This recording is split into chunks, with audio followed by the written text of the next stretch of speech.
রবিবার মানেই স্পেশাল কিছু হবে, তাই নিয়ে চলে এলাম আজকের বাঙালিয়ানা জবার রান্নাঘরে চিকেনের একটি স্পেশাল রেসিপি। তো এখানে আমি চিকেনটাকে ভালো করে আগে থেকেই ধুয়ে নিয়েছি।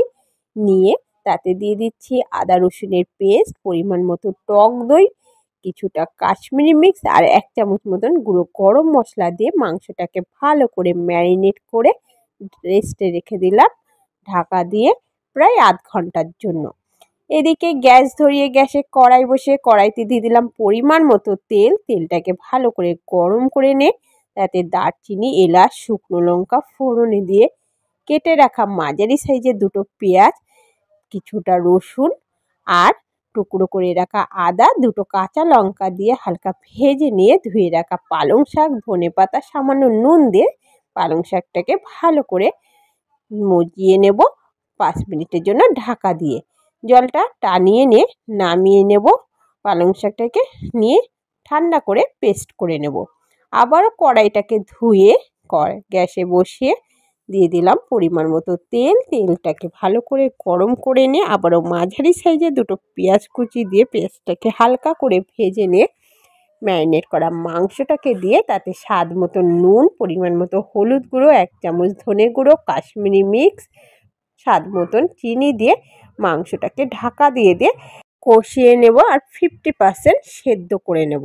50% সেদ্ধ হয়ে গেলে দিয়ে দেব পালং শাকের পেস্টটাকে দিয়ে আবারও আঁচটাকে কম রেখে এবারে ভালোভাবে কষিয়ে নেব। এখানে কিন্তু এক্সট্রা কোনো আর জল ব্যবহার করব না। এই মাংসের থেকে যে জলটা ছাড়বে সেই জল থেকেই কিন্তু পুরো মাংসটা তৈরি হবে। একটু টেস্ট করে নিলাম, নুনটা একটু কম লাগছিল দেখে সামান্য একটু নুন দিয়ে আবারও ভালোভাবে কষিয়ে নিলাম। পুরো রেডি হয়ে এসেছে। এবার নামিয়ে একটা তড়কা তৈরি করে নেব। কষিয়ে দিলাম আরও একটা কড়াই, তাতে দিয়ে দিলাম পরিমাণ মতন বাটারটা একটু গলে গেলে দিয়ে দিলাম রসুন কুচি।